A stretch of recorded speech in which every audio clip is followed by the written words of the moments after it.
मी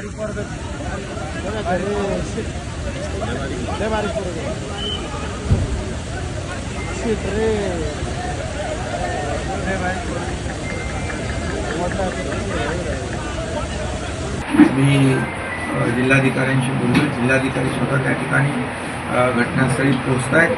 3:30 वाजताची जवळपास ही घटना घडलेली आहे. घटना अतिशय दुर्दैवी आहे आणि वेदनादायी आहे.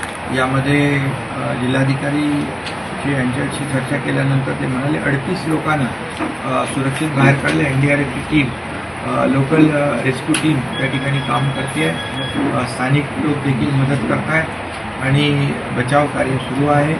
2 लोकांचा मृत्यू झाल्याची माहिती त्यांनी दिली आहे.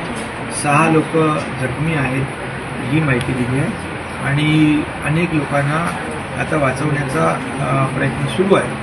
त्यामुळे जे लोक जखमी आहेत त्यांच्यावर चांगले उपचार करणे, त्यांचा जीव वाचवणे आणि आणखी जे लोक त्या दुर्घटनेमध्ये आहेत सापडले त्यांना लवकरात लवकर सुरक्षित बाहेर काढणं याला प्राधान्य प्रशासन देते. या पुलाचं स्ट्रक्चरल ऑडिट झालं होतं का, किंवा जी राज्यातली अशी जुनी पूल आहेत त्याचं काही स्ट्रक्चरल ऑडिट? या बाबतीमध्ये आता जिल्हाधिकारी स्पॉटवर पोहोचत आहेत. मला सविस्तर ते सांगतीलच.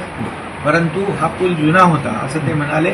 नवीन पुलाचं देखील एक मान्यता त्या ठिकाणी दिली जाईल आणि 10 जूनला त्याची वर्कआउट देखील दिलेली आहे.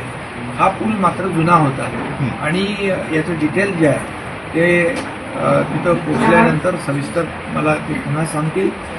परंतु एकच आहे की जेवढे राज्यातले सगळे जे असे नदीवरचे पूल आहेत त्यांचं सगळ्यांचं स्ट्रक्चरल ऑडिट झालं पाहिजे आणि तशा देखील PWDला किंबहुना ज्या संबंधित यंत्रणांचे जे काही पूल आहेत त्यांना तशा सूचना नक्की दिल्या जातील आणि स्ट्रक्चरल ऑडिट जे आहे हे महत्त्वाचं आहे.